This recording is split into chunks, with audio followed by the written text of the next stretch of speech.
ದೇವರ ಪರಿಶುದ್ಧ ನಾಮಕ್ಕೆ ಸ್ತೋತ್ರ ಉಂಟಾಗಲಿ. ಪ್ರಿಯರೇ, ಈ ಸಮಯದಲ್ಲಿ ನಾವು ನಮ್ಮ ತಂದೆಯಾದ ದೇವರಿಗೆ ನಾವು ಆರಾಧನೆ ಮಾಡಲಿಕ್ಕೆ ಹೋಗ್ತೀವಿ. ಅದರ ಮೊದಲು ನಾವು ಒಂದು ವಾಕ್ಯವನ್ನು ಓದಿ ಪ್ರಾರ್ಥಿಸಿ ಆರಾಧನೆ ಭಾಗಕ್ಕೆ ಹೋಗುವ. ಕೀರ್ತನೆ 95. ಬನ್ನಿರಿ, ಯೆಹೋವನಿಗೆ ಉತ್ಸವಧ್ವನಿ ಗೈಯುವ, ನಮ್ಮ ರಕ್ಷಕನಾದ ಶರಣನಿಗೆ ಜಯಘೋಷ ಮಾಡುವ. ಕೃತಜ್ಞ ಸ್ತುತಿಯೊಡನೆ ಆತನ ಸನ್ನಿಧಿಗೆ ಸೇರೋಣ, ಕೀರ್ತನೆಗಳಿಂದ ಆತನಿಗೆ ಜಯಘೋಷ ಮಾಡೋಣ. ನಾವೆಲ್ಲರೂ ಸೇರಿ ನಮ್ಮ ನಿರ್ಮಾಣಕನಾದ, ನಮ್ಮ ಸೃಷ್ಟಿಕರ್ತನಾದ, ನಮ್ಮ ತಂದೆಯಾದ ದೇವರಿಗೆ ನಾವು ಮನಪೂರ್ವಕವಾಗಿ ಸತ್ಯದಿಂದಲೂ ಆತ್ಮನಿಂದಲೂ ಆತನು ಆರಾಧಿಸುವ. ಏಕೆಂದರೆ ಆರಾಧನೆಗೆ ಒಬ್ಬನು ಯೋಗ್ಯನು, ಸ್ತುತಿಗೆ ಯೋಗ್ಯನಾಗಿದೆ. ಪರಿಶುದ್ಧಾತ್ಮನೇ ಸಹಾಯ ಮಾಡು. ನಿನಗೆ ನಾವು ಬಿಟ್ಟು ಕೊಡ್ತೇವೆ. ಪರಿಶುದ್ಧಾತ್ಮ ನಿನಗೆ ಹೇಗೆ ಬೇಕೋ ಹಾಗೆ ನಡೆಸು. ಪರಿಶುದ್ಧಾತ್ಮನೇ ನಿನಗೆ ಮಹಿಮೆ ಹೊಂದಬೇಕು. ತಂದೆ, ನೀನು ಮಹಿಮೆ ಹೊಂದಬೇಕು. ಮಹಿಮೆಗೆ ಯೋಗ್ಯನು, ಸ್ತುತಿಗೆ ಯೋಗ್ಯನು, ಆರಾಧನೆಗೆ ನೀನು ಒಬ್ಬನು ಮಾತ್ರ ಯೋಗ್ಯನಾಗಿದ್ದಿ.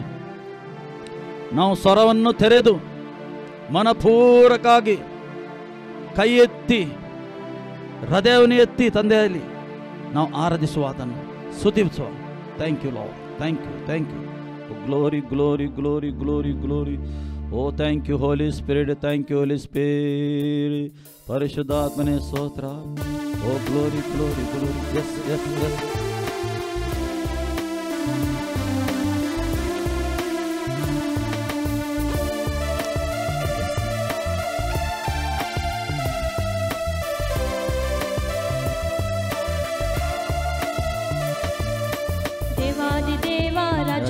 ರಾಜ ನಿನಗೆ ಸ್ತೋತ್ರವಯ್ಯ, ಕರ್ತರ ಕರ್ತ ಒಡೆಯರ ಒಡೆಯ ನಿನಗೆ ಸ್ತೋತ್ರವಯ್ಯ.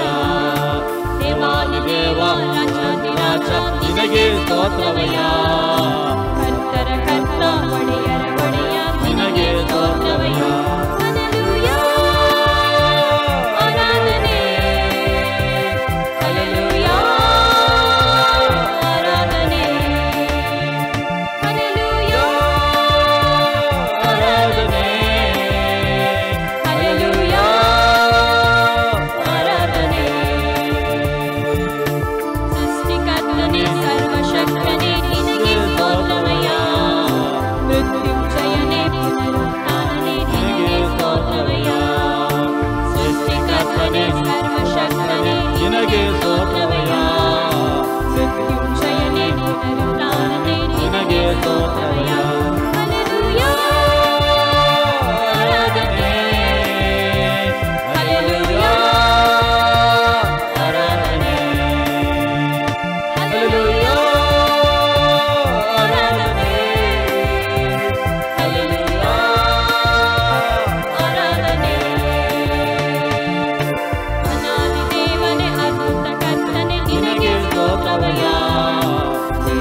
ಸ್ತೋತ್ರವಯ್ಯ.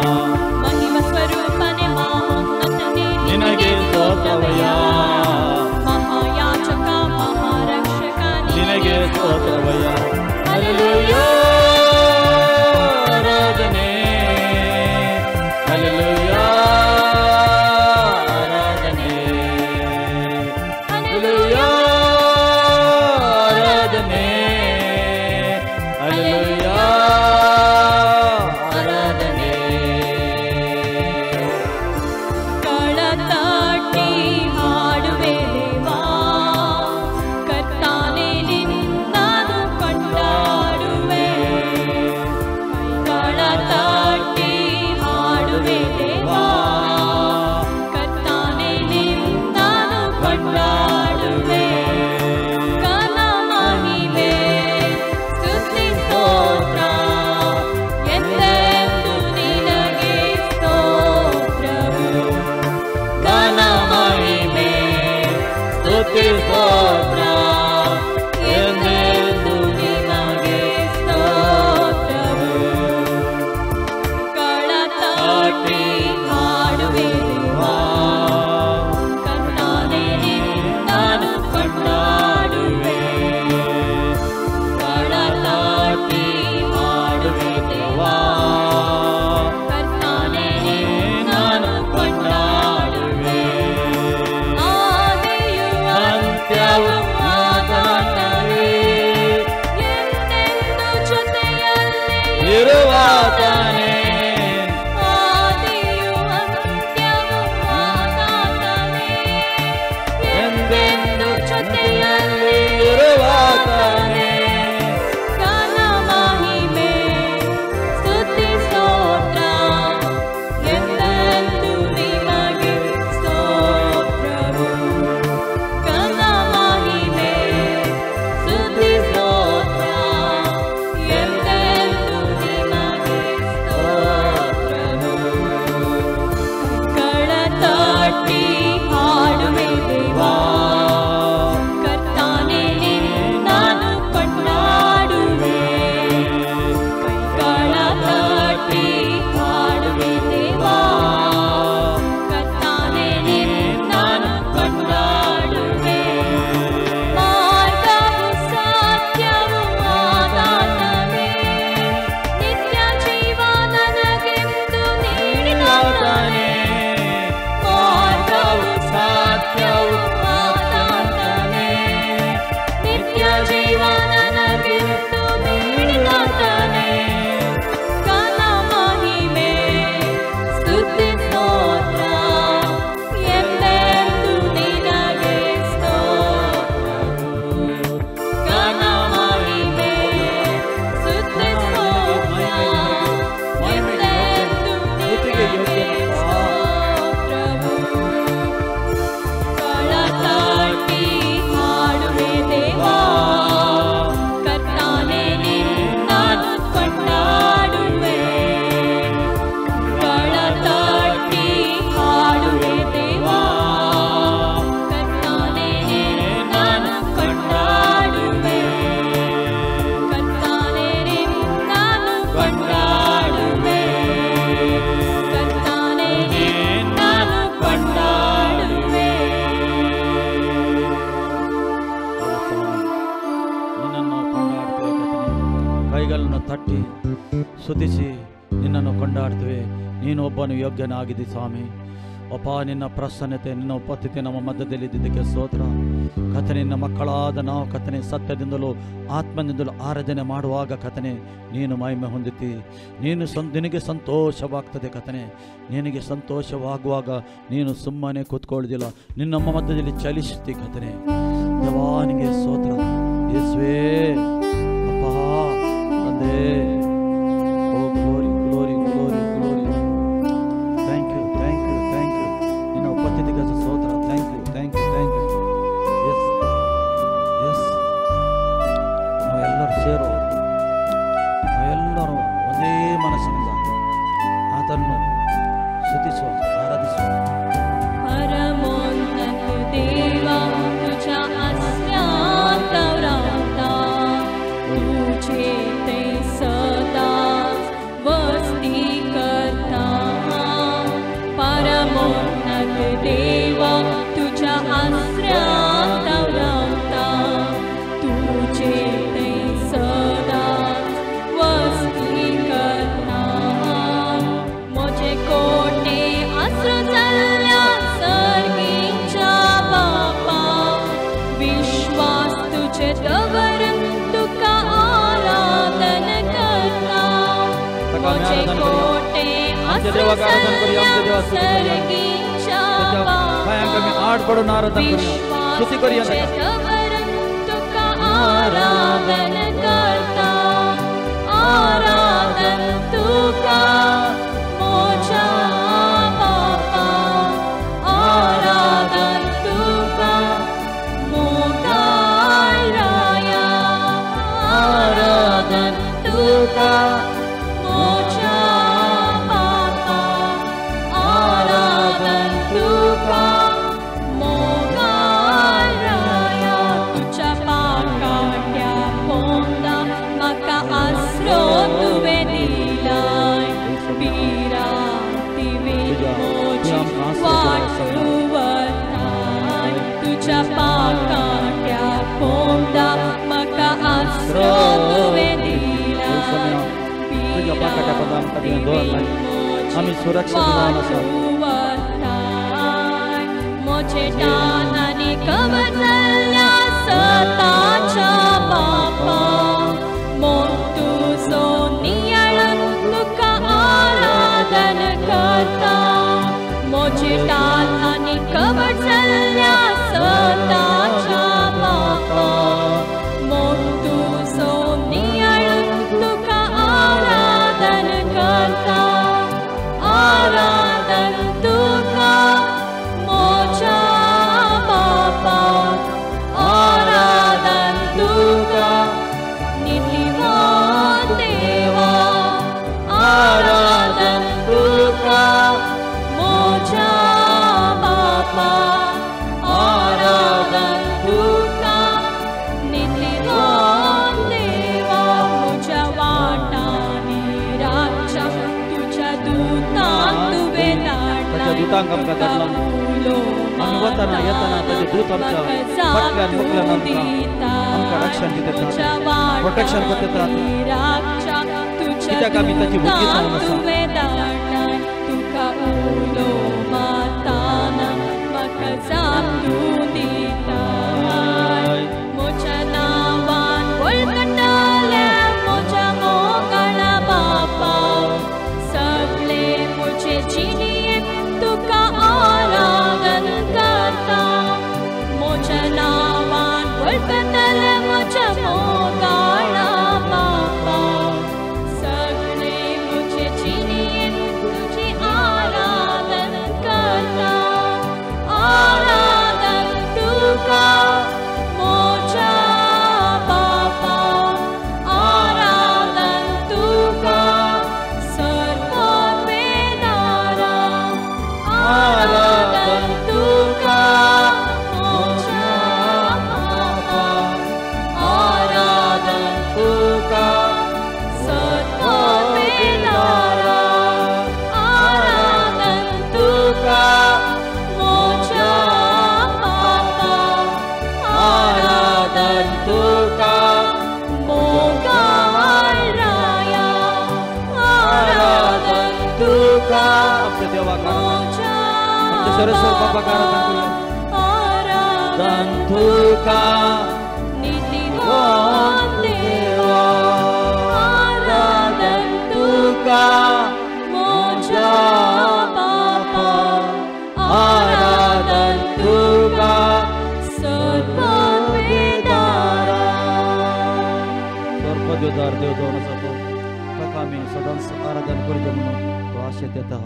त्या देवाक आमी आराधन करुया ओ री बाला ಶಾಂದರೋಬಾ ಓ ಸಮಯ ಕರ್ತಾಧಿಕರ್ತನ ದೇವಾ ನಿನಗೆ ಸ್ತೋತ್ರಪ್ಪ ತಂದೆ ನಿನ್ನ ಪ್ರಸನ್ನತೆಗಾಗಿ ಸ್ತೋತ್ರ ಉಪಸ್ಥಿತಿಗಾಗಿ ಸ್ತೋತ್ರ ನಮ್ಮ ಮಧ್ಯದಲ್ಲಿ ನೀನು ಇದ್ದಿ ಕರ್ತನ ದೇವಾ ರಾಜಾದಿರಾಜನಿಗೆ ಸ್ತೋತ್ರ ತಂದೆ ಒಳ್ಳೆಯ ನೀನು ಒಳ್ಳೆಯವನು ಹಾಲೆಲ್ಲೂಯ್ಯ ರಾಜ ಓ glory glory glory glory glory glory ನಮ್ಮ ರಾಜಾದಿರಾಜರಿಗೆ ಕರ್ತಾಧಿಕರ್ತನಿಗೆ ಆರಾಧಿಸುವ ಆದಿಯಲ್ಲಿ ಇದ್ದವನು ಈಗ ಇದ್ದಾನೆ ಇನ್ನು ಮುಂದೆ ಬರುವವನಾಗಿದ್ದಾನೆ ಆತನಿಗೆ ಆರಾಧನೆ ಮಾಡುವ yes thank you thank you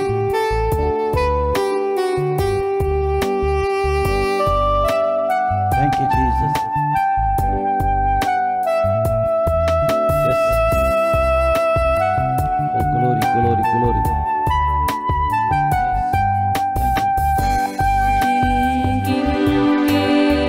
स्तुति करूं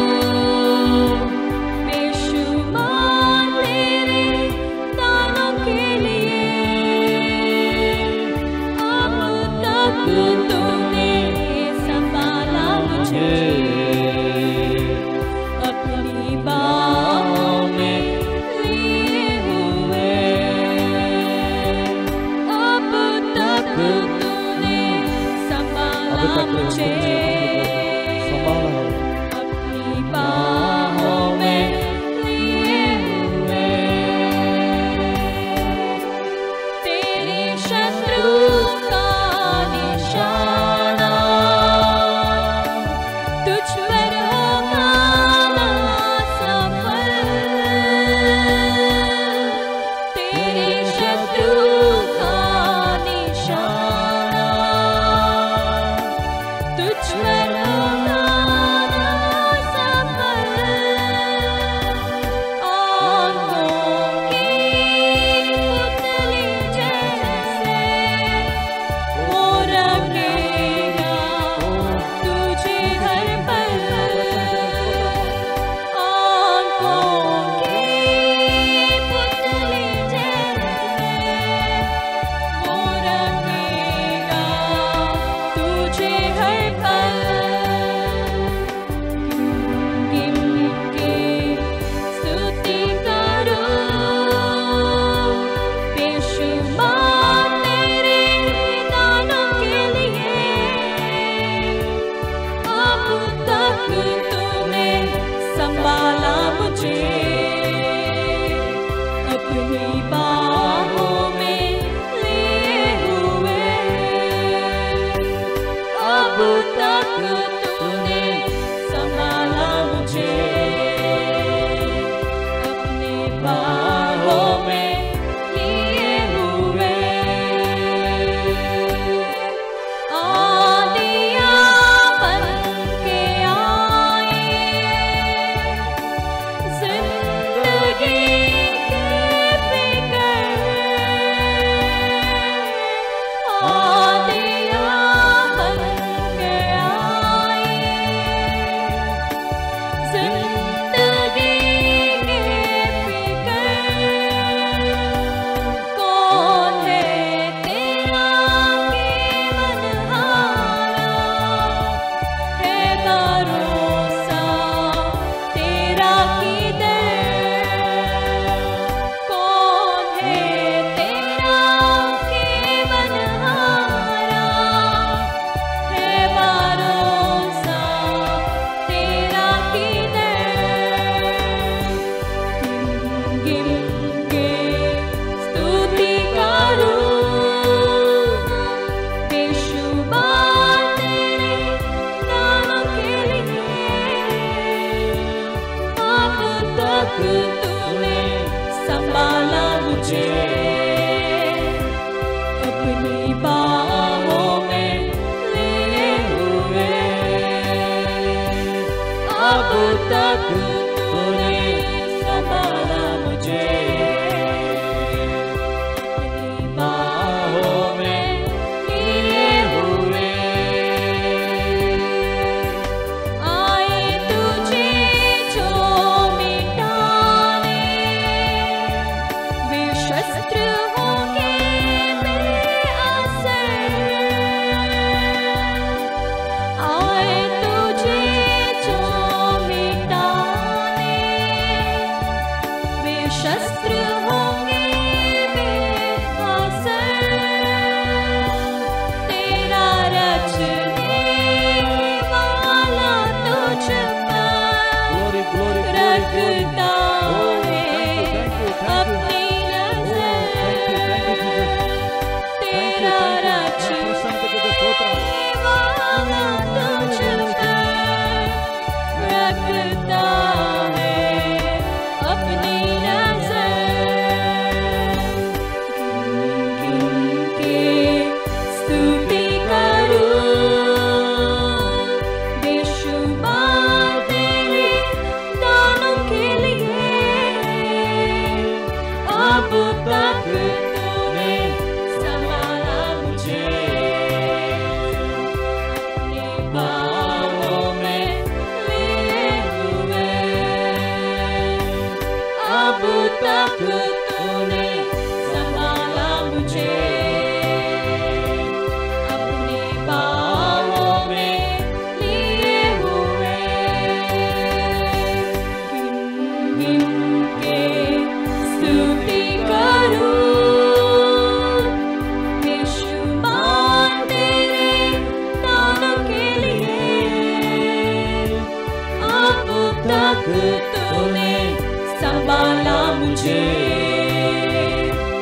अपनी बाहों में लिए हुए।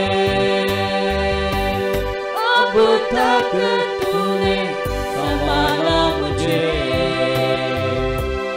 अपनी बाहों में लिए हुए। तेरे शत्रु का निशाना तुझ पर होगा ना सफल। तेरे शत्रु का निशाना ग्लोरी ग्लोरी तुझ पर होगा ना सफल। आंखों की पुतली जैसे वो रखेगा तुझे हर पल। आंखों की पुतली जैसे वो रखेगा तुझे हर पल। गिन के स्तुति करो, बेशुमार तेरे दानों के लिए। अब तक तूने संभाला मुझे, अपनी बाहों में लिए हुए। गिन के स्तुति करो,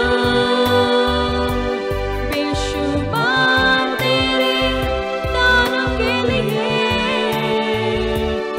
अब तक तूने संभाला मुझे, अपनी बाहों में लिए हुए। अब तक तूने संभाला मुझे, अपनी बाहों में लिए हुए। अपनी बाहों में लिए हुए।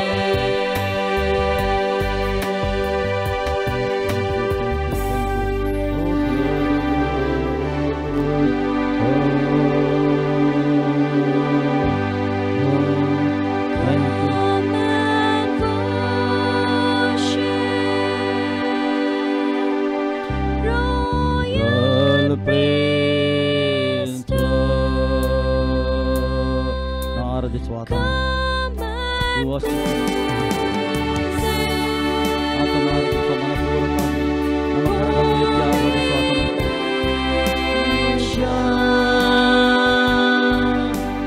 Worship Jesus,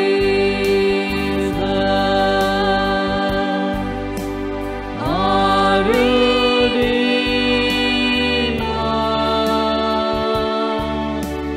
He is precious.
ತಂದೆ ನಿನಗೆ ಸ್ತೋತ್ರಪ್ಪ. ನೀನು ಒಳ್ಳೆಯ, ನಿನ್ನ ಪ್ರಸನ್ನತೆ ನಮ್ಮ ಮಧ್ಯದಲ್ಲಿ ಇದಕ್ಕೆ ಸ್ತೋತ್ರ, ನಿನ್ನ ಉಪಸ್ಥಿತಿ ನಮ್ಮ ಮಧ್ಯದಲ್ಲಿ ಇದಕ್ಕೆ ಸ್ತೋತ್ರ. ನಿನ್ನ ಮಕ್ಕಳಾಗಿ ನಾವು ಮಾಡಿದ ಆರಾಧನೆಯಲ್ಲಿ ನೀನು ಮಹಿಮೆ ಹೊಂದಿದ್ದಕ್ಕೆ ಸ್ತೋತ್ರ, ಸ್ತುತಿಯಲ್ಲಿ ಮಹಿಮೆ ಹೊಂದಿದ್ದಕ್ಕೆ ಸ್ತೋತ್ರ. ಸ್ತುತಿಗೆ ನೀನು ಒಬ್ಬನು ಯೋಗ್ಯನಾಗಿದ್ದಿ, ಆರಾಧನೆಗೆ ನೀನು ಒಬ್ಬನು ಆಗಿದ್ದಿ ಯೋಗ್ಯನು, ಮಹಿಮೆಗೆ ನೀನು ಒಬ್ಬನು ಮಾತ್ರ ಯೋಗ್ಯನಾಗಿದ್ದಲ್ಲಿ ಸ್ತೋತ್ರಪ್ಪ. ನಮ್ಮ ಯಜ್ಞವು ನಿನ್ನ ಸನ್ನಿಧಿಗೆ ಕಲಿತಕ್ಕೆ ಸ್ತೋತ್ರ, ನಿನ್ನ ಸ್ವೀಕಾರ ಮಾಡಿದ್ದಕ್ಕೆ ಸ್ತೋತ್ರ. ನಮ್ಮ ಯಜ್ಞವು ಸ್ವಾಮಿ ನೀನು ಮಹಿಮೆ ಹೊಂದಿದ್ದಕ್ಕೆ ಸ್ತೋತ್ರ. ಎಲ್ಲ ಘನ, ಎಲ್ಲ ಮಾನ, ಎಲ್ಲ ಮಹಿಮೆ ನಿನಗೆ ಒಬ್ಬನಿಗೆ ಮಾತ್ರ ನಾವು ಸಲ್ಲಿಸ್ತೇವಪ್ಪ. ಆಮೆನ್. ಪ್ರಿಯರೇ, ಇಷ್ಟು ಸಮಯ ನಾವು ಇಷ್ಟು ಹೊತ್ತು ನಮ್ಮ ತಂದೆಯಾದ ದೇವರಿಗೆ ನಾವು ಸ್ತುತಿ ಆರಾಧನೆ ಮಾಡಿದ್ದೀವಿ. ದೇವರ ಪ್ರಸನ್ನತೆ ನಮ್ಮ ಮಧ್ಯದಲ್ಲಿ ಉಂಟು, ದೇವರ ಉಪಸ್ಥಿತಿ ನಮ್ಮ ಮಧ್ಯದಲ್ಲಿ ಉಂಟು, ನಮ್ಮ ಮಧ್ಯದಲ್ಲಿ ಚಲಿಸ್ತಾ ಉಂಟು. ದೇವರು ನಮಗೆ ಸ್ತೋತ್ರವಾಗಿರಿ. ಎಲ್ಲಿ ಸ್ತುತಿ ಆರಾಧನೆ ಉಂಟು ಅವರ ಮಧ್ಯದಲ್ಲಿ ನಮ್ಮ ದೇವರು ಇದ್ದಾನೆ, ನಮ್ಮ ಸಂಗಡ ನಮ್ಮ ಜೊತೆಯಲ್ಲಿದ್ದಾನೆ. ಆತನು ಹೇಳಿದ್ದಾನೆ, ನಿಮ್ಮ ಸಂಗಡ ನಾನು ಇದ್ದೇನೆಂದು ಆತನು ಹೇಳಿದ್ದಾನೆ. ಅದಕ್ಕೋಸ್ಕರ ಸ್ತುತಿ ಆರಾಧನೆ ಮಧ್ಯದಲ್ಲಿ ಇರುವ ದೇವರಾಗಿದ್ದಾನೆ. ಸ್ತುತಿ ಆರಾಧನೆ ಎಲ್ಲಿ ಉಂಟು ದೇವರಲ್ಲಿ ಮೆಚ್ಚುತ್ತಾನೆ. ದೇವರ ಪ್ರಸನ್ನತೆ, ದೇವರ ಉಪಸ್ಥಿತಿಯಲ್ಲಿ ಇಳಿದು ಬರ್ತದೆ. ಅಂದರೆ ಆತನಿಗೆ ನಾವು ಅನುಭವ ಮಾಡ್ಬೋದು, ಆತನ ಅದ್ಭುತ, ಆತನ ಸೂಚಕ ಕಾರ್ಯ ನಾವು ಅನುಭವವುದು. ನಿಜವಾಗಿ ಜೀವ ಸ್ವರೂಪನಾದ ದೇವರು ನಮ್ಮ ಸಂಗಡ, ನಿಮ್ಮ ಸಂಗಡ ಇದ್ದಾನೆಂದು ಒಂದು ಅನುಭವ ಮಾಡ್ಬೋದು. ಇವತ್ತು ನಿಮಗೆ ದೇವರು ಅನುಭವ ಮಾಡ್ತಾನೆ. ಮೆಸೇಜ್ ಕೇಳುವಾಗನೇ ದೇವರು ನಮ್ಮ ಜೀವಿತದಲ್ಲಿ ದೊಡ್ಡ ಕಾರ್ಯ ಮಾಡ್ತಾನೆ, ಅದ್ಭುತ ಮಾಡ್ತಾನೆ, ಸೂಚಕ ಕಾರ್ಯ ಮಾಡ್ತಾನೆ. ನೀವು ಈ ವಾಕ್ಯ ಕೇಳುವಾಗನೇ ನೀವು ದೇವರ ಹತ್ರ ಬೇಡಿಕೊಳ್ಳುವುದಾದರೆ ಆತನು ಎಂದಿಗೂ ನಿಮಗೆ ಕೈ ಬಿಡುವುದಿಲ್ಲ, ತೊಲಗುವುದಿಲ್ಲ. ಸತ್ಯವೇದಕ್ಕೆ ನೇರವಾಗಿ ಪ್ರಿಯರೇ ನಾವು ಓದಲಿಕ್ಕೆ ಹೋಗುವ, ಅದು ಓದಿ ತಿಳುಕೊಳ್ಳುವ ನಾವು ದೇವರ ವಾಕ್ಯ. ಯೋಹಾನ ಸುವಾರ್ತೆ 20ರಲ್ಲಿ ದೇವರು ಈ ರೀತಿ 20ರಲ್ಲಿ 30 ಮತ್ತು 31 ನಾವು ತಿಳುಕೊಳ್ಳುವ ಅದು ವಾಕ್ಯ. ಯೇಸು ಕ್ರಿಸ್ತನು ಈ ಲೋಕದಲ್ಲಿ ಶರೀರದಲ್ಲಿ ಇರುವಾಗ ಎಲ್ಲಿ ಹೋದರೂ ಅದ್ಭುತ, ಎಲ್ಲಿ ಹೋದರೂ ಸೂಚಕ ಕಾರ್ಯ ಮಾಡಿದ್ದಾನೆ. ದೇವರ ಪ್ರಸನ್ನತೆ ಚಲಿಸ್ತಾ ಇದ್ದು ಈಗಲೂ ಕೂಡ ಆತನು ಚಲಿಸ್ತಾ ಇದ್ದಾನೆ. ಆ ಸಮಯಕ್ಕಿಂತ ಈ ಸಮಯದಲ್ಲಿ ಬಲವಂತ ರೀತಿಯಲ್ಲಿ ದೇವರ ಅದ್ಭುತ ಸೂಚಕ ಕಾರ್ಯ ಆಗ್ತಾ ಉಂಟು. ಇಲ್ಲಿ ಸತ್ಯವೇದತೆ ಯೇಸು ಇನ್ನು ಬೇರೆ ಎಷ್ಟು ಸೂಚಕ ಕಾರ್ಯಗಳನ್ನು ತನ್ನ ಶಿಷ್ಯರ ಮುಂದೆ ಮಾಡಿದವನೆಂದು ಹೇಳ್ತಾನೆ. ಎಷ್ಟೋ ಸೂಚಕ ಕಾರ್ಯವು ತನ್ನ ಶಿಷ್ಯರ ಮುಂದೆ ಆತನು ಮಾಡಿದ್ದಾನೆ. ಇಲ್ಲಿ ನಮಗೆ 4 ಪುಸ್ತಕ ಕೊಡಲ್ಪಟ್ಟಿದೆ. ಮತ್ತಾಯನ ಶುಭ ಸಂದೇಶ, ಮಾರ್ಕನ ಶುಭ ಸಂದೇಶ, ಲೂಕನ ಶುಭ ಸಂದೇಶ, ಯೋಹನ್ನನ ಶುಭ ಸಂದೇಶ. ಯೇಸು ಮಾಡಿದ ಅದ್ಭುತ ಸೂಚಕ ಕಾರ್ಯಗಳು ಇಲ್ಲಿ ಬರೆಯಲ್ಪಟ್ಟಿದೆ. ಎಷ್ಟು ಬೇಕು ನಮಗೆ ನಮ್ಮ ನಂಬಿ ನಾವು ಯೇಸುವಿನ ಮೇಲೆ ವಿಶ್ವಾಸಿಟ್ಟು ಮುಂದೆ ಹೋಗಲಿಕ್ಕೆ ಎಷ್ಟು ಬೇಕು ಅಷ್ಟು ಇಲ್ಲಿ ಬರೆಯಲ್ಪಟ್ಟಿದೆ. ಇಲ್ಲಿ ಸತ್ಯವೇದ ಹೇಳ್ತದೆ, ಅವುಗಳನ್ನು ಈ ಗ್ರಂಥದಲ್ಲಿ ಬರೆದಿರುವುದಿಲ್ಲ.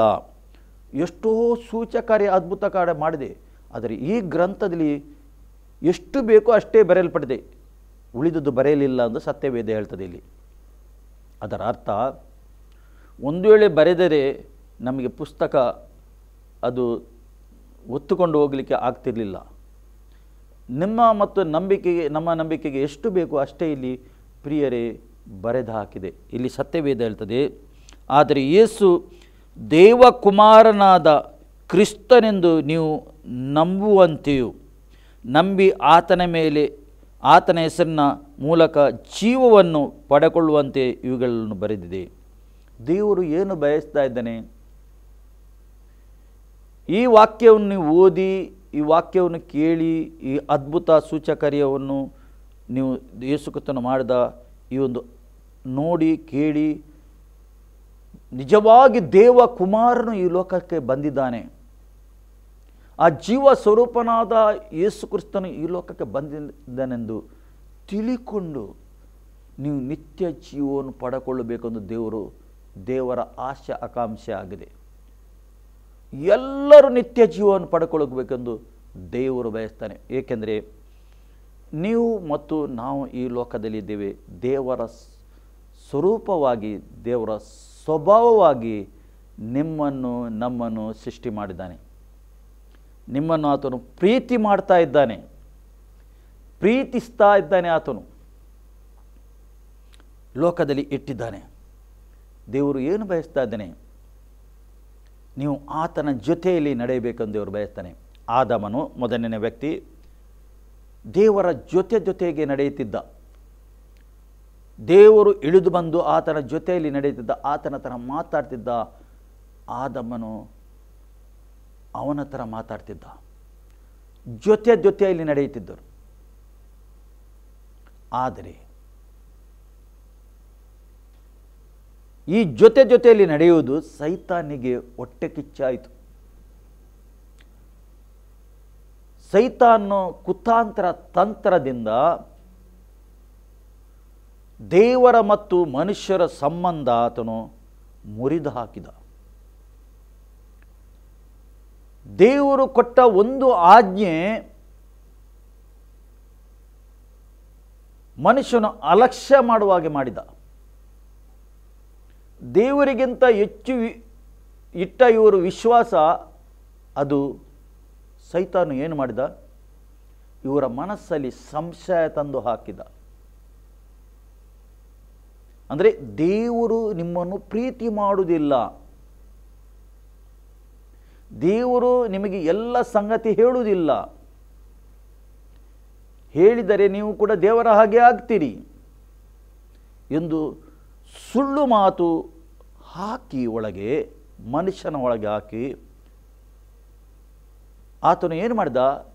ದೇವರ ಮತ್ತು ಮನುಷ್ಯರ ಸಂಬಂಧದಲ್ಲಿ ಆತನು ಏನು ಬಿರುಕು ತಂದ, ಅಂದರೆ ಬೇರ್ಪಡಿಸಿದ. ಕನ್ನಡ ಬೈಬಲ್ ಹೇಳ್ತದೆ, ಯಾವಾಗ ಅವರು ಪಾಪ ಮಾಡಿದರೂ ಸತ್ತು ಹೋದರೆಂದು ಹೇಳ್ತದೆ. ಇಂಗ್ಲಿಷ್ ಬೈಬಲ್ ಹೇಳ್ತದೆ, ದೇ ಆರ್ ಸಪ್ರೇಟೆಡ್.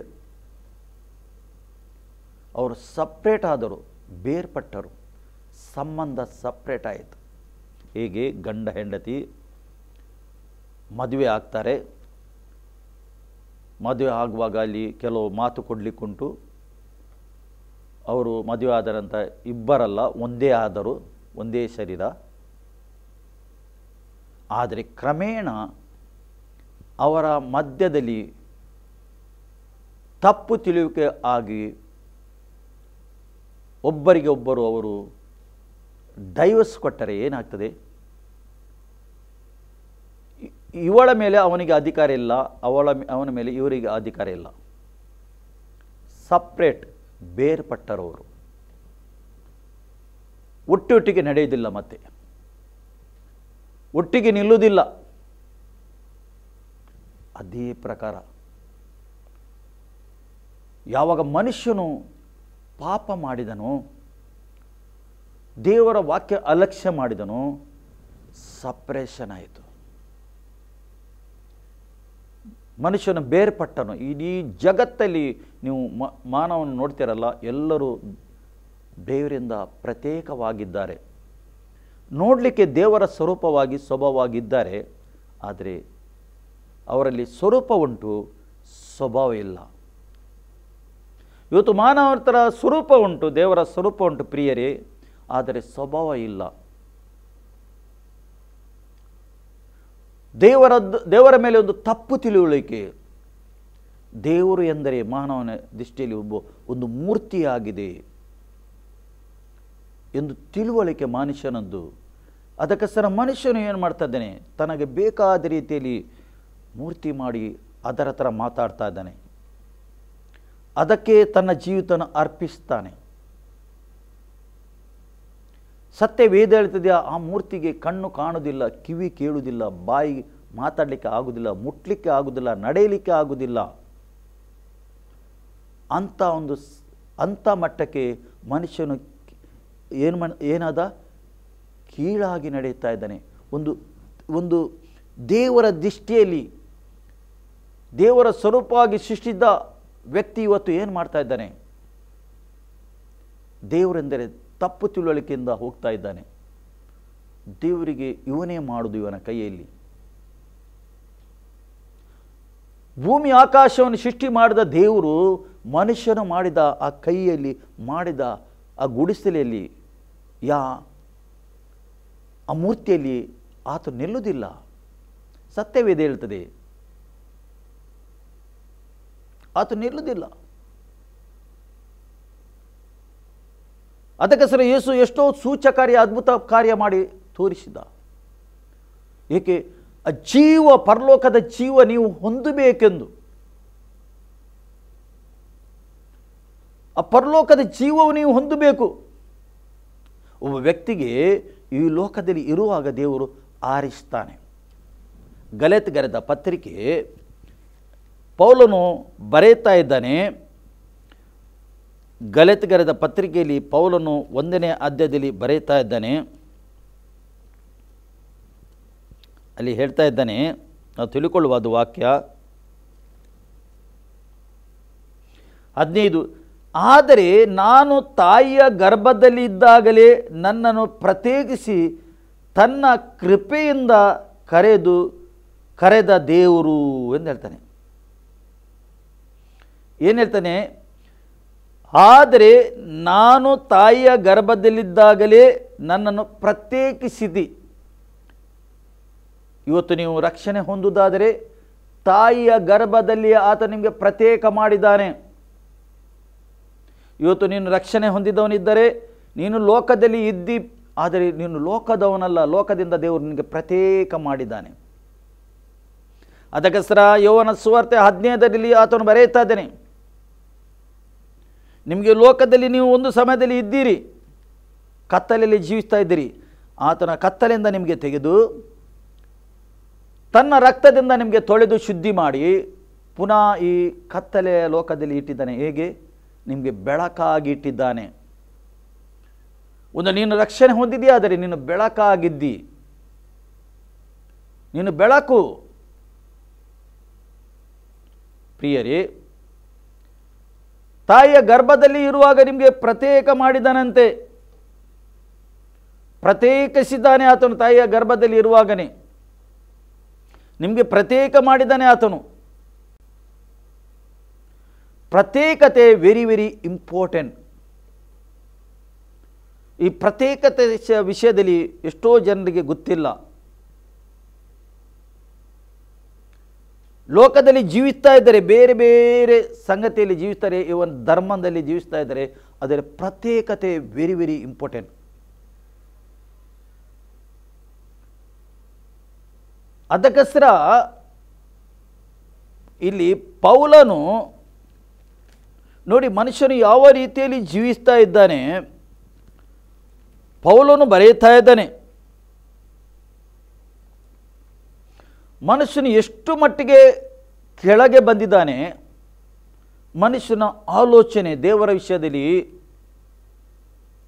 ಎಷ್ಟು ಮಟ್ಟಿಗೆ ಒಂದು ಕೆಳಗಿದ್ದಾನೆ ಮನುಷ್ಯನು.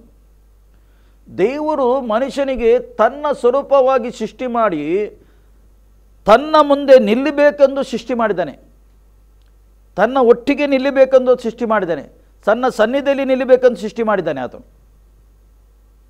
ಆದರೆ ಮೊದಲನೇ ಮನುಷ್ಯನು ಫೇಲ್ ಆದ ಕಾರಣ ಎರಡನೇ ಮನುಷ್ಯನಿಗೆ ಬರಬೇಕಾಯಿತು. ಮೊದಲನೇ ಆದಮನು ಫೇಲ್ ಆದ ಕಾರಣ ಎರಡನೇ ಆದಮನು ಬಂದ. ಯಾರು ಆಗಿದ್ದಾನೆ? ಪ್ರಿಯರೇ, ಆತನೇ ಯೇಸು ಕ್ರಿಸ್ತನಾಗಿದ್ದಾನೆ.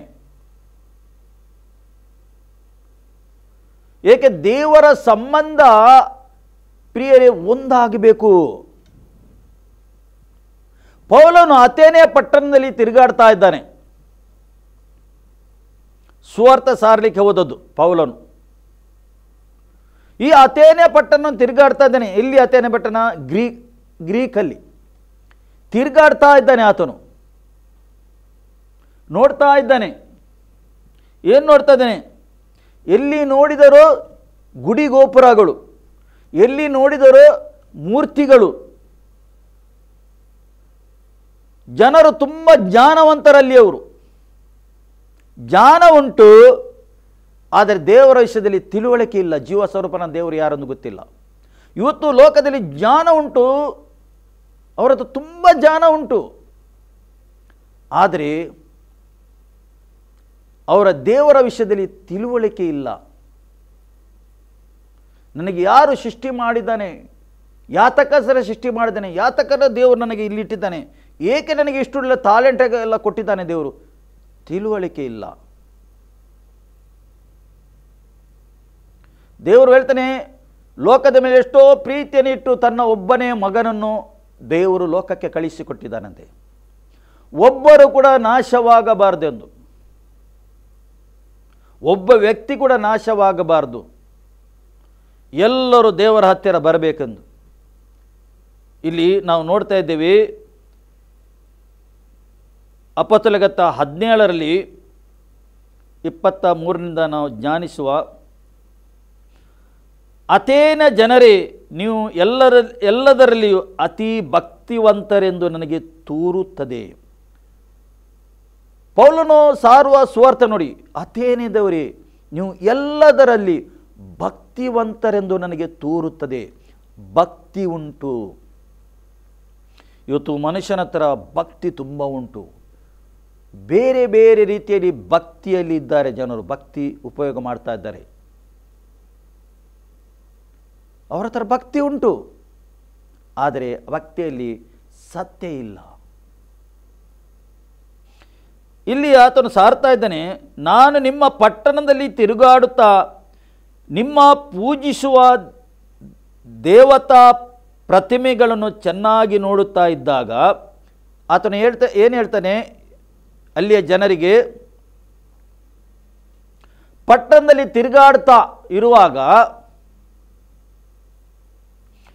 ನೀವು ಪೂಜಿಸುವ ದೇವತಾ ಪ್ರತಿಮೆಗಳನ್ನು ಚೆನ್ನಾಗಿ ನೋಡುತ್ತಾ ಇದ್ದಾಗ, ನೀವು ಪೂಜಿಸ್ತಿರಲ್ಲ, ನಿಮ್ಮ ಭಕ್ತಿಯನ್ನು ತೋರಿಸ್ತಿರಲ್ಲ, ಅದು ಚೆನ್ನಾಗಿ ನೋಡಿದೆ ಎಂದು ಹೇಳ್ತಾನೆ ಆತನು. ನಾನು ತಿರುಗಾಡಿ ಚೆನ್ನಾಗಿ ನೋಡ್ತಾ ಇದ್ದೆ, ಎಷ್ಟು ಭಕ್ತಿ, ಈ ಜನರ ಮೇಲೆ ಎಷ್ಟು ಭಕ್ತಿ ಉಂಟು ಇವರಿಗೆ. ನೋಡುತ್ತಾ ಇರುವಾಗ ಒಂದು ಬಲಿಪೀಠವು ನನ್ನ ಕಣ್ಣಿಗೆ ಬಿತ್ತು. ಒಂದು ಬಲಿಪೀಠವು ಪ್ರಿಯರೇ ಆತನ ಕಣ್ಣಿಗೆ ಬಿತ್ತು. ಪೌಲನ ಕಣ್ಣಿಗೆ ಬಿತ್ತು. ಅದರ ಮೇಲೆ ತಿಳಿಯದ ದೇವರಿಗೆ ಎಂದು ಬರೆದಿತ್ತು. ತಿಳಿಯದ ದೇವರಿಗೆ ಅಂದರೆ ಅದರ ಮೇಲೆ ಬರೆದಿದೆ ತಿಳಿಯದ ದೇವರು ಯಾರೆಂದು ಗೊತ್ತಿಲ್ಲ, ಜೀವ ಸ್ವರೂಪನಾದ ದೇವರು ಯಾರೆಂದು ಗೊತ್ತಿಲ್ಲ ಅಂತ ಆ ಕಲ್ಲಿನ ಮೇಲೆ ಬರೆದಿದೆ, ಆ ಮೂರ್ತಿಯ ಮೇಲೆ ಬರೆದಿಟ್ಟಿದೆ. ಏನು ಬರೆದಿಟ್ಟಿದೆ ಅಲ್ಲಿ ದೇವರು ಹಾಕಲ್ತಿದೆ, ಅದರ ಮೇಲೆ ತಿಳಿಯದ ದೇವರಿಗೆ ಎಂದು ಬರೆದಿದೆ. ಈಗ ಇಲ್ಲಿಂದಲೇ ಪೌಲನು ಆರಂಭ ಮಾಡ್ತಾನೆ, ಸುವಾರ್ತೆ ಸಾರಲಿಕ್ಕೆ ಆರಂಭ ಮಾಡ್ತಾನೆ. ಜೀವ ಸ್ವರೂಪನಾದ ದೇವರ ಸುವಾರ್ತೆ ಸಾರಲಿಕ್ಕೆ ಪ್ರಾರಂಭ ಮಾಡ್ತಾನೆ ಅವರಿಗೆ.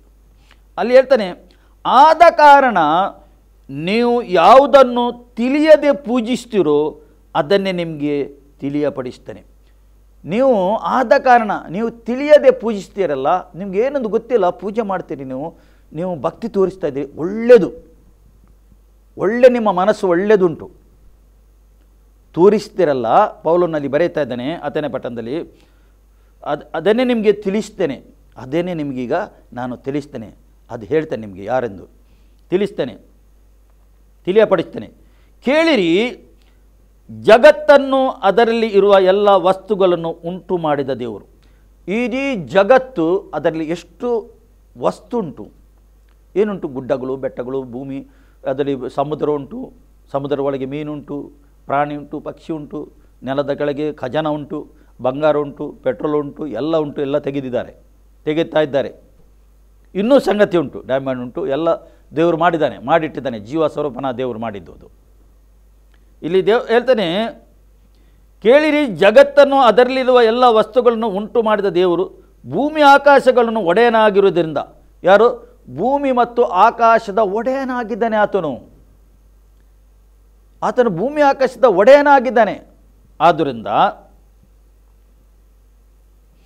ಆತನು ಕೈಯಿಂದ ಕಟ್ಟಿರುವ ಗುಡಿಸಲುಗಳಲ್ಲಿ ವಾಸ ಮಾಡುವನಲ್ಲ. ಆತನು ಕೈಯಿಂದ ಗುಡಿಸಲು ಕಟ್ಟಿದ ಮಾನವನು ಕೈಯಿಂದ ಮಾಡ್ತಾನಲ್ಲ, ಗುಡಿ ಗೋಪುರ ಮಾಡ್ತಾನಲ್ಲ, ಚರ್ಚ್ ಕಟ್ತಾನಲ್ಲ, ಅದರಲ್ಲಿ ವಾಸ ಮಾಡೋದಿಲ್ಲ ಆತನು. ಅವನು ವಾಸ ಮಾಡೋದಿಲ್ಲ. ಮನುಷ್ಯನ ಕೈಯಿಂದ ಏನು ಮಾಡ್ತಾನೆ ಅದರಲ್ಲಿ ಇಲ್ಲ, ದೇವರ ಅಲ್ಲಿ ವಾಸ ಮಾಡೋದಿಲ್ಲ. ಆತನವರಿಗೆ ಬಿಡಿಸಿ ಬಿಡಿಸಿ ಹೇಳ್ತಾ ಇದ್ದಾನೆ, ಕೈಯಲ್ಲಿ ಕಟ್ಟಿರುವ ಗುಡಿಸಲಲ್ಲಿ ವಾಸ ಮಾಡುವನ ತಾನೇ ಎಲ್ಲರಿಗೂ ಜೀವ ಶ್ವಾಸ ಮುಂತಾದ ಎಲ್ಲವನ್ನು ಕೊಡುವನಾಗಿರಲಾಗಿ ತಾನೇ ಜೀವ ಶ್ವಾಸ. ಈಗ ಮಾನವನಿಗೆ ಜೀವ ಮತ್ತು ಶ್ವಾಸ ಎಲ್ಲ ಉಂಟಲ್ಲ, ಅದು ದೇವರದ್ದು. ಮನುಷ್ಯನ ಕೈಯಿಂದ ಮಾಡಿದ ಆ ಗುಡಿಗೋಪುರದ ಜೀವ ಇಲ್ಲ, ಶ್ವಾಸ ಇಲ್ಲ ಅಲ್ಲಿ. ಈಗ ಜೀವ ಮತ್ತು ಶ್ವಾಸ ಕೊಟ್ಟಿದ್ದ ದೇವರು ಯಾರೆಂದು ಆತನು ತಿಳಿಸ್ತಾ ಇದ್ದಾನೆ. ಇವತ್ತು ಮಾನವನಿಗೆ ತಿಳುವಳಿಕೆ ಬೇಕು. ಜೀವ ಶ್ವಾಸ ಎಲ್ಲಿಂದ ಬಂದಿದೆ? ನಮ್ಮೊಳಗೆ ಒಂದು ಜೀವ ಉಂಟು, ಪ್ರಾಣ ಉಂಟು, ಶ್ವಾಸ ಉಂಟು, ಒಂದು ಆತ್ಮ ಉಂಟು, ಒಂದು ಶರೀರ ಉಂಟು. ಅದು ತಿಳುಕೊಳ್ಳಬೇಕು ಮನುಷ್ಯನು. ಯಾತಕ ಥರ ಮಾನವ ಹೀಗಿದ್ದಾನೆ, ಅದರೊಳಗೆ ನಮ್ಮೊಳಗೆ ನಿಮ್ಮೊಳಗೆ ಜೀವ ಉಂಟು. ಮನುಷ್ಯನು ಮಾಡಿದ ಗುಡಿಗೋಪುರದಲ್ಲಿ ಜೀವ ಇಲ್ಲ. ಅದೇ ಪೌಲನು ತಿಳಿಸ್ತಾನೆ, ಅಥೇನೆ ಪಟ್ಟಣದ ಜನರಿಗೆ ತಿಳಿಸ್ತಾ ಇದ್ದಾನೆ. ಅವರಿಗೆ ಬಿಡಿಸಿ ಬಿಡಿಸಿ ದೇವರು ಯಾರಾಗಿದ್ದಾನೆ ತಿಳಿಸ್ತಾ ಇದ್ದಾನೆ. ಪುನಃ ಹೇಳ್ತಾನೆ, ಕೊರತೆ ಇಲ್ಲದವನಂತೆ ಮನುಷ್ಯನು ಕೈಗಳಿಂದ ಏನು ಹೇಳ್ತಾನೆ ತಾನೆ, ಕೊರತೆ ಕೈಗಳಿಂದ ಸೇವೆ ಹೊಂದುವನಲ್ಲ. ಕೊರತೆ ಇರುವಂತೆ ಮನುಷ್ಯನು ಕೈಯಿಂದ ಸೇವೆ ಹೊಂದಿದವನಲ್ಲ ತಾನೆ ಹೇಳ್ತಾನೆ. ಅವನು ಒಬ್ಬನಿಂದಲೇ ಎಲ್ಲ ಜನಾಂಗವನ್ನು ಹುಟ್ಟಿಸಿ, ಒಬ್ಬನಿಂದಲೇ ಎಲ್ಲ. ಇವತ್ತಿಷ್ಟು ಜನಾಂಗ ಉಂಟು, ಕೋಟ್ಯಾನ್ ಕೋಟಿ ಜನರು ಈ ಲೋಕದಲ್ಲಿ ಜೀವಿಸ್ತಾ ಇದ್ದಾರೆ. ಒಬ್ಬನಿಂದ, ಒಬ್ಬ ಮನುಷ್ಯನಿಗೆ ದೇವರು ಸೃಷ್ಟಿ ಮಾಡಿದ್ದು, ಒಬ್ಬನಿಂದ ಕೋಟ್ಯಾನ್ ಕೋಟಿ ಜನರು ಜಗತ್ತಲ್ಲಿ ಇದ್ದಾರೆ ಇವತ್ತು. ಅಲ್ಲಿಂದ ಪ್ರಾರಂಭವಾದದ್ದು. ಆ ಒಬ್ಬ ಮನುಷ್ಯನು ಏನು ಮಾಡಿದ? ದೇವರ ವಾಕ್ಯಕ್ಕೆ ಅವಿಧೇಯನಾದ ಕಾರಣ ಮನುಷ್ಯರು ಎಲ್ಲರೂ ದೇವರಿಂದ ಪ್ರತ್ಯೇಕವಾಗಿದ್ದಾರೆ, ಜೀವ ಸ್ವರೂಪನ ದೇವರ ಪ್ರತ್ಯೇಕವಾಗಿದ್ದಾರೆ. ಆದ ಕಾರಣ ದೇವರು ತನ್ನ ಒಬ್ಬನೇ ಮಗನನ್ನು ಕಳಿಸಿಕೊಟ್ಟ, ಯೇಸು ಕ್ರಿಸ್ತನನ್ನು. ಯಾರು ಕೂಡ ನಾಶವಾಗಬಾರದು. ದೇವರ ಮತ್ತು ಮನುಷ್ಯರ ಸಂಬಂಧ ಪುನಃ ಒಂದಾಗಬೇಕು. ಮನುಷ್ಯರೆಲ್ಲರೂ ಪಾಪ ಮಾಡಿ ದೇವರಿಂದ ದೂರ ಹೋಗಿದ್ದಾರೆ ಪ್ರಿಯರೇ. ಅದು ಒಂದಾಗಬೇಕೆಂದು ದೇವರು ಬಯಸ್ತಾನೆ. ದೇವರು ಮತ್ತು ನಾವು ಒಂದಾಗಬೇಕು, ಒಂದಾಗಿ ಜೀವಿಸಬೇಕೆಂದು ದೇವರ ದೊಡ್ಡ ಯೋಜನೆ. ಅದಕ್ಕೋಸ್ಕರ ಯೇಸು ಕ್ರಿಸ್ತನ ಬಿಡಿಸಿ ಬಿಡಿಸಿ ಸುವಾರ್ತೆ ಹೇಳ್ತಿದ್ದ. ಯೇಸು ಕ್ರಿಸ್ತನು ಸುವಾರ್ತೆ ಹೇಳುವಾಗ ಯಾವ್ಯಾವ ಊರಿಗೆ ಹೋದನೋ ಅಲ್ಲಿ ಅದ್ಭುತ ಸೂಚಕಾರ್ಯ, ಕುಂಟರು ನಡೆದರು, ಕಿವುಡರು ಕೇಳಿದರು, ಮೂಕರು ಮಾತಾಡಿದರು, ಸತ್ತವರು ಎದ್ದರು, ಎಲ್ಲ ಆಗ್ತಾ ಇತ್ತು, ನೋಡ್ತಾ ಇದ್ದರು ಇವರು. ಆದರೆ ಯೇಸುಗೆ ಅಂಗೀಕಾರ ಮಾಡ್ತಿರಲಿಲ್ಲ. ಅವರು ಸೂಚಕಾರ್ಯ ತಗೊಳ್ತಿದ್ದರು, ಅದ್ಭುತ ತಗೊಳ್ತಿದ್ದರು, ಎಲ್ಲ ತಗೊಳ್ತಿದ್ದರು, ನೋಡ್ತಿದ್ದರು. ಆದರೆ ಯೇಸುಗೆ ಸ್ವೀಕಾರ ಮಾಡ್ತಿರಲಿಲ್ಲ. ಅವರು ಯೇಸು ದೇವಕುಮಾರನೆಂದು ಸ್ವೀಕಾರ ಮಾಡ್ತಿರಲಿಲ್ಲ. ಯೇಸು ರಕ್ಷಕರೆಂದು ಅವರು ಸ್ವೀಕಾರ ಮಾಡ್ತಿರಲಿಲ್ಲ. ಇವತ್ತು ಕೂಡ ಇಸ್ರೇಲ್ ಯಹೂದ್ಯರು ಸ್ವೀಕಾರ ಮಾಡಲಿಲ್ಲ. ಆದ ಕಾರಣ ನೀವು ನೋಡ್ತಾ ಇದ್ದೀರಿ ಅಲ್ಲಿ ಎಷ್ಟು ಸಮಸ್ಯೆ ನಡೀತಾ ಉಂಟು, ಎಷ್ಟು ಯುದ್ಧ ನಡೀತಾ ಉಂಟು, ಎಷ್ಟು ಭಯದಲ್ಲಿ ಅವರಿದ್ದಾರೆ. 4 ಕಡೆಯಿಂದ ವೈರಿ ಇದ್ದಾನೆ, ಅವರಿಂದ ಭಯ. ಅದ್ಭುತ ತಗೊಂಡರು ಯೇಸು ಹತ್ರ, ಸೂಚಕಾರ್ಯ ತಗೊಂಡು, ಎಲ್ಲ ಆಶೀರ್ವಾದ ತಗೊಂಡು. ಆದರೆ ಯೇಸು ಬೇಡ. ಇವತ್ತು ಕೂಡ ಅದೇ ನಡೀತಾ ಉಂಟು. ಅದಕ್ಕೆ ಯೇಸು ಹೇಳ್ತಾರೆ, ನಿಮ್ಮಲ್ಲಿ ನಡೆದ ಸೂಚಕ ಕಾರ್ಯಗಳು ಸೊದೋಮ್ ಗೊಮೋರ ಪಟ್ಟಣದಲ್ಲಿ ಒಂದು ವೇಳೆ ನಡೆದಿದ್ದರೆ ಅವರು ಖಂಡಿತವಾಗಿ ರಕ್ಷಣೆ ಹೊಂದಿದ್ದರು. ನೋಡಿ ಎಷ್ಟು ದೊಡ್ಡ ಯೇಸು ಮಾತು ಹೇಳ್ತಾ ಇದ್ದಾನೆ ಮತ್ತಾಯನ 11ನೇ ಅಧ್ಯಾಯದಲ್ಲಿ. ನಿಮ್ಮಲ್ಲಿ ನಡೆದ ಸೂಚಕ ಕಾರ್ಯ, ಅದ್ಭುತ ಸೂಚಕ ಕಾರ್ಯ. ಪ್ರಿಯರೇ, ನಾವು ಕಡೆಯ ಕಾಲದಲ್ಲಿ ಯೇಸುವಿನ ಬರವಣಿಗೆ ಸಮಯದಲ್ಲಿ ಇದ್ದೇವೆ.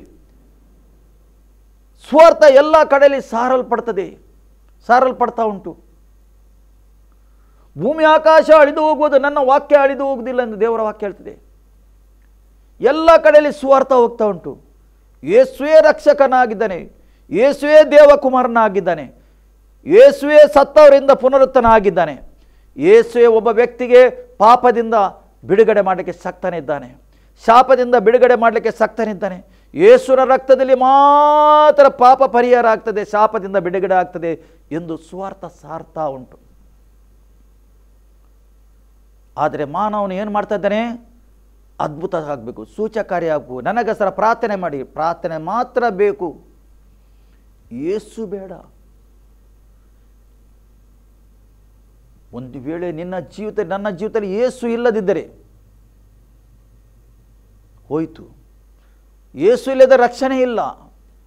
ಆಕಾಶದ ಕೆಳಗೆ ಭೂಮಿಯ ಮೇಲೆ ಒಂದೇ ನಾಮ, ಅದು ರಕ್ಷಣೆ ಹೊಂದಿಕೆ ದೇವರು ಕಳಿಸಿಕೊಟ್ಟ ಒಂದೇ ನಾಮ, ಅದು ಯೇಸು ಕ್ರಿಸ್ತನ ನಾಮವಾಗಿದೆ. ಆ ನಾಮದಲ್ಲಿ ಮಾತ್ರ ಒಬ್ಬನಿಗೆ ರಕ್ಷಣೆ ಆಗ್ತದೆ. ಅದಕ್ಕೆ ಯೇಸು ಹೇಳ್ತಾನೆ, ಮೊದಲು ಹುಡುಕಿ ದೇವರ ರಾಜ್ಯಕ್ಕಾಗಿ ನೀತಿಗಾಗಿ ತವಕ ಪಡಿರಿ, ಮತ್ತೆಲ್ಲ ನಿಮ್ಮನ್ನು ಹಿಂಬಾಲಿಸುವುದು. ಯಾವಾಗ ನೀವು ತವಕ ಪಡ್ತೇವೆ, ಯಾವಾಗ ನಮ್ಮ ಹೃದಯದಲ್ಲಿ ಭಾರ ಇರ್ತದೆ, ನಾಶನ ಹೋಗುವ ಮಾನವನ ಮೇಲೆ ಭಾರ ಇಟ್ಟು ನಾವು ಇರ್ತೀವಿ. ನಿಮ್ಮಲ್ಲಿ ಒಂದು ಭಾರ ಬೇಕು. ಏಕೆ?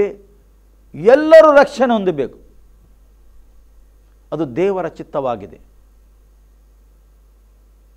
ದೇವರ ಚಿತ್ತ ಏನು? ಎಲ್ಲರೂ ರಕ್ಷಣೆ ಹೊಂದಬೇಕು, ಎಲ್ಲರೂ ಕ್ರಿಸ್ತ ಯೇಸುವನ್ನು ಕಂಡುಕೊಳ್ಳಬೇಕೆಂದು ದೇವರ ಚಿತ್ತವಾಗಿದೆ. ಅದಕ್ಕೋಸ್ಕರ ಮಾನವನು ಆತನು ಪ್ರೀತಿ ಮಾಡ್ತಾ ಇದ್ದಾನೆ. ಇಲ್ಲೇ ಹೊರೆ ಹೊತ್ತುವರೆ ನನ್ನ ಹತ್ತಿರ ಬನ್ನಿರಿ ಎಂದು ಕರೆಯುತ್ತಾ ಇದ್ದಾನೆ. ನಿಮ್ಮ ಹೊರೆ ತಂದು ನನ್ನ ಹತ್ತಿರ ಬನ್ನಿರಿ ಎಂದು ಹೇಳ್ತಾನೆ. ಇವತ್ತು ಮಾನವನು ಹೇಗೆ ನಡೀತಾ ಇದ್ದಾನೆ? ಪಾಪದಲ್ಲಿದ್ದಾನೆ, ಪಾಪದಲ್ಲಿ ಜೀವಿಸ್ತಾ ಇದ್ದಾನೆ. ಆದ ಕಾರಣ ಇಲ್ಲಿ ನೋಡಿದರೆ ಕಾಯಿಲೆ,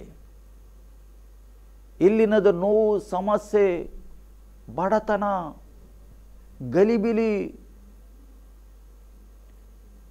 ಈ ರೀತಿ ಮಾನವನು ಜೀವಿಸ್ತಾ ಇದ್ದಾನೆ. ಭಯ. ಅದಕ್ಕೋಸ್ಕರ ಯೇಸು ಕ್ರಿಸ್ತನು ಎಷ್ಟೋ ಸರಿ ಹೇಳಿದ, ಭಯ ಪಡಬೇಡಿರಿ. ನೀವು ಭಯ ಪಡೋದು ಬೇಡ ಎಂದು ಯೇಸು ಹೇಳ್ತಾ ಇದ್ದ. ಇವತ್ತು ನಿಮಗೆ ಕೂಡ ಹೇಳ್ತಾನೆ, ಭಯ ಪಡಬೇಡಿರಿ ಹೇಳ್ತಾನೆ. ಆ ಜೀವ ಸ್ವರೂಪನ ದೇವರನ್ನು ನೀವು ಕಂಡುಕೊಂಡು ಸ್ವೀಕಾರ ಮಾಡಿ ಅದರ ಪ್ರಕಾರ ನಡೆಯಿರಿ ಎಂದು ಹೇಳ್ತಾ ಇದ್ದಾನೆ. ನಿತ್ಯ ಜೀವವನ್ನು ಪಡಕೊಳ್ಳಿರಿ ಎಂದು ಹೇಳ್ತಾ ಇದ್ದಾನೆ. ಇಲ್ಲಿ ಮುಂದೆ ನಾವು ಓದುವುದು, ಜನಾಂಗದವರು ಹುಟ್ಟಿಸಿ ಅವರವರ ಇರತಕ್ಕ ಕಾಲಗಳನ್ನು ಅವರವರ ನಿವಾಸಗಳ ಮೇರೆಗಳನ್ನು ನಿಷ್ಕರ್ಷಿಸಿ ಭೂಮಂಡಲದಲ್ಲೆಲ್ಲ ವಾಸ ಮಾಡಿ ಒಂದು ವೇಳೆ ಅವರು ತಡವಾಗಿ ಕಂಡುಕೊಂಡರು ಎಂದು ತನ್ನನ್ನು ಹುಡುಕುವನ್ನಾಗಿ ಮಾಡಿದ್ದಾನೆ. ಮನುಷ್ಯನ ಒಳಗೆ ಒಂದು ಭಾವನೆ ಉಂಟು, ದೇವರು ಯಾರಾಗಿದ್ದಾನೆಂದು ಹುಡುಕುವ ಹಾಗೆ ಮಾಡಿದ್ದಾನೆ. ಯಾವಾಗ ನಿಮ್ಮ ಒಳಗೆ ಒಂದು ದಾಹ ಬರ್ತದೆ, ಜೀವ ಸ್ವರೂಪನಾದ ಯಾರು ದೇವರು ನನಗೆ ಹುಡುಕಬೇಕು, ನಾನು ಕಂಡುಕೊಳ್ಳಬೇಕು, ನಿಮ್ಮ ಒಳಗೆ ಯಾವಾಗ ಬರ್ತದೆ ಆಗ ಖಂಡಿತವಾಗಿ ದೇವರು ನಿಮಗೆ ಪ್ರತ್ಯಕ್ಷನಾಗ್ತಾನೆ. ಒಂದು ರೀತಿಯಲ್ಲಿದ್ದರೆ ಒಂದು ರೀತಿಯಲ್ಲಿ ನಿಮಗೆ ಪ್ರತ್ಯಕ್ಷನಾಗ್ತಾನೆ. ವಾಕ್ಯದ ಮುಖಾಂತರ, ಬೇರೆ ಬೇರೆ ಸಂಗತಿಯ ಮುಖಾಂತರ ದೇವರು ನಿಮ್ಮ ಹತ್ರ ಮಾತಾಡ್ತಾರೆ. ಏಕೆಂದರೆ ಅದು ದೇವರ ಯೋಜನೆ ಆಗಿದೆ. ನಿಮ್ಮನ್ನು ಪ್ರೀತಿಸ್ತಾನೆ ಎಲ್ಲರನ್ನು. ಆಗ ದೇವರ ಆಶೀರ್ವಾದ ನಿಮ್ಮ ಮೇಲೆ ಸುರಿಮಳೆ ಆಗಿ ಬರ್ತದೆ ಮತ್ತು ನೀವು ನಿತ್ಯತ್ವದಲ್ಲಿ ಜೀವಿಸಲಿಕ್ಕೆ ಆಗ್ತದೆ. ಖಂಡಿತ ನಿಮಗೆ ಅರ್ಥ ಆಯಿತು ನಂಬುತ್ತೇನೆ. ವಾಕ್ಯದಿಂದ ದೇವರು ನಮ್ಮನ್ನು ಆಶೀರ್ವಾದ ಮಾಡಲಿ. ಆಮೇನ್. ಪ್ರೀತಿ ಸ್ವರೂಪನಾದ ತಂದೆಯಾದ ದೇವರನಿಗೆ ಸ್ತೋತ್ರ. ಸ್ತುತಿಯ ಆರಾಧನೆಯಲ್ಲಿ ನೀನು ಮಹಿಮೆ ಹೊಂದಿದ್ದಕ್ಕೆ ಸ್ತೋತ್ರಪ್ಪ. ಈ ಸಮಯದಲ್ಲಿ ವಾಕ್ಯದ ಮುಖಾಂತರ ನಿನ್ನ ಮಕ್ಕಳ ಥರ ನೀನು ಮಾತಾಡಿದ ಕಥನೆ, ನಿನ್ನ ಹಸ್ತ ಅವರ ಮೇಲೆ ಹಿಡಿದು ಬಂದಿದ್ದಕ್ಕೆ ಸ್ತೋತ್ರ ಕಥನೆ. ನಿನ್ನ ಪ್ರಸನ್ನತೆ ಯಾವಾಗಲೂ ಅನುಭವ ಮಾಡಬೇಕು. ಇವರು ಬೆಳಕಾಗಿ ಲೋಕಕ್ಕೆ ನಡೆಯಬೇಕು ಕಥನೆ. ನೀನು ಸಹಾಯ ಮಾಡು ಕಥನೆ. ಹೇಗೆ ನೀನು ಬೆಳಕಾಗಿದೆ, ಇವರು ಕೂಡ ಬೆಳಕಾಗಬೇಕು. ಸಹಾಯ ಮಾಡು ಕರ್ತನೇ. ನಿನ್ನ ಹಸ್ತ ಇವರ ಮೇಲೆ ಇಳಿದು ಬಂದಿದ್ದಕ್ಕೆ ಸ್ತೋತ್ರ ಕರ್ತನೇ. ಇವರ ಕುಟುಂಬಕ್ಕೆ ನಾನು ಆಶೀರ್ವಾದ ಮಾಡ್ತೇನೆ. ಇವರ ವೈಯಕ್ತಿಕ ಜೀವಿತ ಕೂಡ ಆಶೀರ್ವಾದ ಮಾಡ್ತೇನೆ ಕರ್ತನೇ. ಇವತ್ತಿನ ದಿನ ಬರುವ ಎಲ್ಲ ಆಶೀರ್ವಾದ ಕರ್ತನೇ, ಪರಲೋಕದ ಸಕಲ ಆಶೀರ್ವಾದದಿಂದ ಇವರನ್ನು ಇವರ ಕುಟುಂಬವನ್ನು ತುಂಬಿಸಬೇಕಂದು ನಾನು ಪ್ರಾರ್ಥನೆ ಮಾಡ್ತೇನೆ. ನಿನ್ನ ಸಮಾಧಾನ ಇವರ ಮೇಲೆ ಇಳಿದು ಬರಬೇಕಂದು ನಾನು ಪ್ರಾರ್ಥನೆ ಮಾಡ್ತೇನೆ. ನಮ್ಮ ಪ್ರಾರ್ಥನೆ ಕೇಳಿ ಉತ್ತರ ಕೊಟ್ಟಿದ್ದಕ್ಕೆ ಸ್ತೋತ್ರ. ಯೇಸು ಕ್ರಿಸ್ತನ ನಾಮದಲ್ಲಿ ತಂದೆ, ಆಮೇನ್. ನಾವು ಅಂತ್ಯಾಶವನ್ನು ಪಡೆಕೊಳ್ಳುವ. ನಮ್ಮ ಕರ್ತನಾದ ಯೇಸು ಕ್ರಿಸ್ತನ ಕೃಪೆ, ತಂದೆಯ ದೇವರ ಪ್ರೀತಿ, ಪರಿಶುದ್ಧಾತ್ಮನ ಅನ್ಯೋನ್ಯತೆ ಈಗಲೂ ಸದಾಕಾಲ ಕ್ರಿಸ್ತನ ಬರವಣಿಗೆ ತನಕ ನಿಮ್ಮ ಸಂಗಡ ಇರಲಿ. ಆಮೇನ್.